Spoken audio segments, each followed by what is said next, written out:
देखा होगा कि मार्केट में यूनिटी फाइनेंस का अप्रूवल सबसे अच्छा आ रहा है, सबसे ज़्यादा लोग अप्रूवल कर रहे हैं। तो क्या आपको भी क्वेश्चंस होगा कि यार मेरा अप्रूवल नहीं आ रहा है, मैंने भी बहुत सारी फाइल लॉगिन्स किया, रिजेक्ट हो रहा है, लेकिन क्या गलती करते वो, उसके लिए हम बात करेंगे। और अप्रूवल अच्छा है उसके लिए क्या क्या पॉलिसी है। अगर पॉलिसी के हिसाब से मतलब कि एज पर पॉलिसी आप गाइडलाइन फॉलो करते हो तो आपका अप्रूवल आने का चांस बढ़ जाता है। तो आज मैं बात करूंगा यूनिटी फाइनेंस के बारे में। इसका अप्रूवल जो है आपको इंस्टेंट मिलता है, 5 लाख तक का लोन है और सब सैलरीड या सेल्फ एम्प्लॉयड दोनों के लिए अप्लाई कर सकते हो। तो आज मैं बात करूंगा उसकी पूरी पॉलिसी एनालिसिस के बारे में। थोड़ा वीडियो लंबा होगा लेकिन आपको पूरी जानकारी मिलेगी। एक बार वीडियो देख लेंगे तो आपको कोई भी क्वेश्चन यूनिटी के बारे में नहीं आएगा, वो गारंटी है। अगर आपको इन्फॉर्मेशन अच्छी लगे तो आप चैनल को फॉलो जरूर कर लेना, ऐसे ही नए कंपनी के बारे में हम बात करते रहते हैं। तो चलो बिना देरी किए हुए स्टार्ट करते हैं।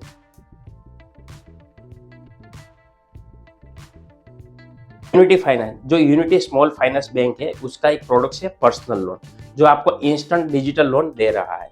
उसमें बात करूँ तो बेनिफिट्स क्या है कि आपको इंस्टेंट अप्रूवल मिल जाता है। दूसरा कि डिसबर्समेंट भी आप एक दिन के अंदर ले सकते हो। तीसरा फायदा है कि आप सैलरीड हो या सेल्फ एम्प्लॉयड हो, दोनों के लिए एप्लीकेबल है। तो ये चीज आपको बढ़िया रहती है। लेकिन जो अब मैं बात करने वाला हूँ पॉलिसी के बारे में, पॉलिसी मतलब उसका जो क्राइटेरिया है अगर उसी फॉलो होना चाहिए। अगर वो फॉलो नहीं हो रहा है तो आपकी प्रोफाइल रिजेक्ट हो जाएगा और आपका टाइम वेस्ट होगा और बाद में ही बोलेंगे कि ये कंपनी लोन नहीं दे रही है, घटिया कंपनी है या फलाना फलाना। तो ये चीज ध्यान रखना है। ये है यूनिटी बैंक की पॉलिसी। वन बाय वन हम पॉइंट्स कवर करते हैं। सबसे पहला है पर्सनल लोन देता है। टाइप जो है लोन की टाइप वो पर्सनल लोन है, ठीक है। फैसिलिटी है अनसिक्योर लोन, मतलब कि आपको कोई सिक्योरिटी देना नहीं है। एप्लीकेबल है सैलरीड और सेल्फ दोनों के लिए प्रोसेस कर सकते हो, ये गुड पॉइंट है। न्यू टू क्रेडिट, मतलब कि जिसका क्रेडिट स्कोर नहीं है, फर्स्ट टाइम लोन ले रहा है, उसके लिए पॉलिसी अवेलेबल नहीं है, ठीक है। तो मिनिमम 18 महीना पुराना ट्रैक रिकॉर्ड होना चाहिए। सबसे गलती यहाँ पे करते हैं, जैसे कोई कस्टमर का हम सिविल चेकआउट करते हैं तो 1 साल हुआ है लोन का तो रिजेक्ट हो जाएगा। 18 महीना मतलब 1.5 साल मिनिमम ट्रैक रिकॉर्ड होना चाहिए कोई भी लोन का, तो ही आपका अप्रूवल आने का चांस बढ़ जाता है, अदरवाइज केस रिजेक्ट हो जाता है। तो ये गलती सबसे पहली है। दूसरा है टोटल वर्क एक्सपीरियंस 2 साल होना चाहिए। अगर 2 साल से कम एक्सपीरियंस है तो भी लोन रिजेक्ट हो जाएगा। अब बात करते हैं as.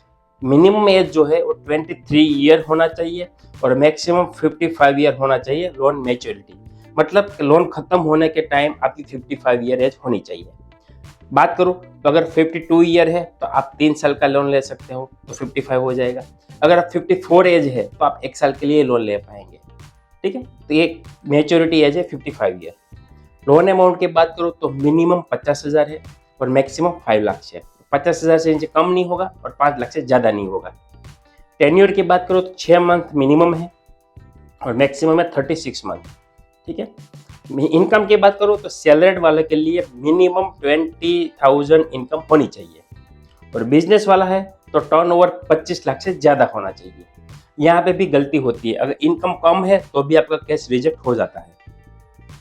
Lock in period 6 month, मतलब कि आप 6 महीने के अंदर लोन क्लोज नहीं कर सकते, लॉक इन पीरियड है। 6 महीने के बाद आप लोन क्लोज करवा सकते हो। इनकम की बात करूं तो 6 महीने का आपका बैंक स्टेटमेंट मांग सकता है।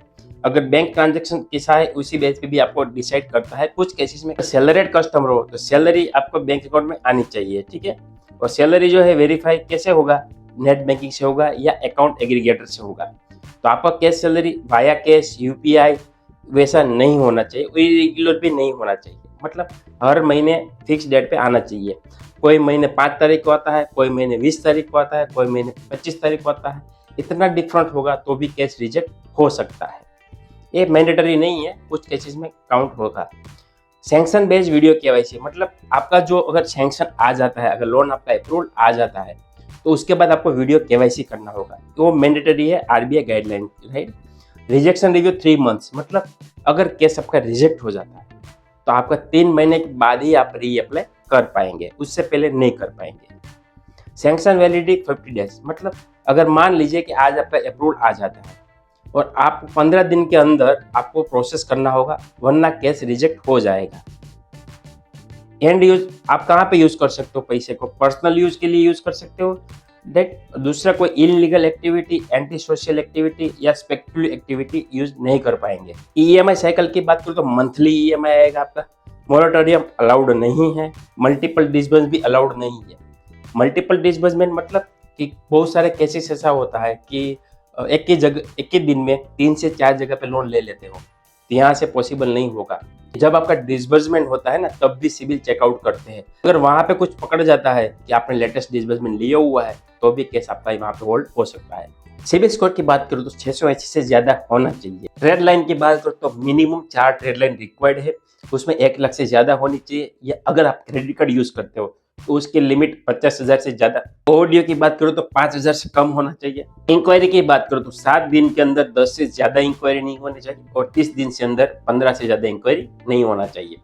शूट फील्ड कभी नेवर, मतलब कि आगे कोई आपने सेटलमेंट किया हुआ है, शूट फील्ड किया हुआ है तो नहीं होगा, चाहे अपना सिविल कितना भी अच्छा हो। ब्यूरो ऑफ इंटरेस्ट 24 मंथ, मतलब आपकी क्रेडिट हिस्ट्री 24 महीने, मतलब 2 साल से ज्यादा होनी चाहिए। और रेस्ट्रिक्टेड प्रोडक्ट्स, एग्री लोन, किसान क्रेडिट कार्ड और ट्रैक्टर लोन, अगर इसमें से कोई लोन होगा तो मे भी आपका लोन रिजेक्ट हो सकता है। अगर आप ये पॉलिसी फॉलो करते हो तो आपका अप्रूव आने का चांस बढ़ जाता है। आपको अप्लाई करना है तो लिंक मैंने डिस्क्रिप्शन में दिया हुआ है या व्हाट्सअप नंबर है, उस पर आप यूनिटी लिख के मैसेज करिए, मैं आपको वेबसाइट भेज दूंगा जहां से आप डायरेक्ट चेकआउट कर सकते हो। तो ये था बेसिक यूनिटी के बारे में। अगले पार्ट में बात करेंगे इंक्रेडिट फाइनेंस के बारे में, जो अच्छा अप्रूव उसमें भी आ रहा है सैलरीड वाले के लिए। नेक्स्ट वीडियो में नए टॉपिक के साथ, तब तक धन्यवाद। जय हिंद, जय भारत।